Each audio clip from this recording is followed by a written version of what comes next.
la cause de tout ce qui nous arrive, de la catastrophe qui nous arrive à N'Djamena, c'est d'abord le Darfour, le Soudan.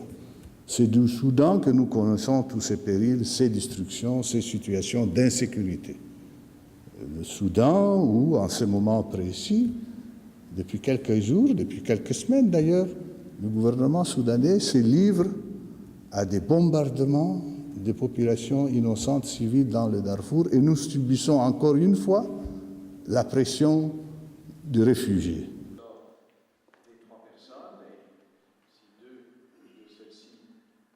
J'avoue que c'est une situation qui commence par être pour nous insupportable.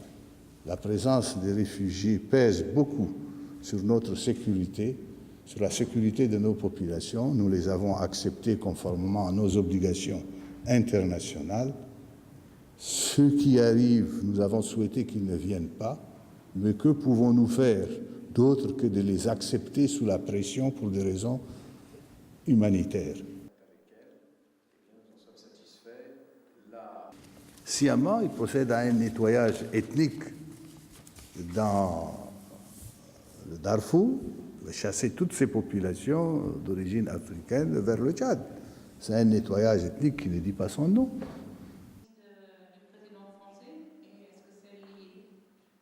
Alors le fort, puisque vous ne me posez pas la question, je vous en parle.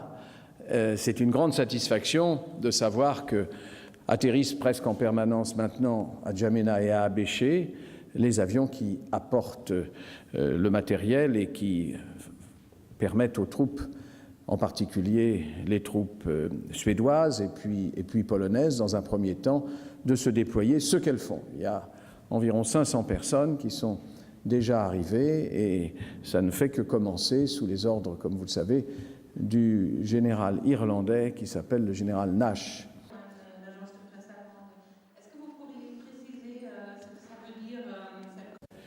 Le fort doit pouvoir se défendre. Mais, c'est très précis, elle ne défend pas la frontière.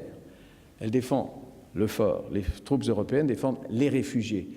S'ils sont attaqués, ou si le fort elle-même est l'objet d'attaque, elle est en droit de se défendre et très capable de le faire.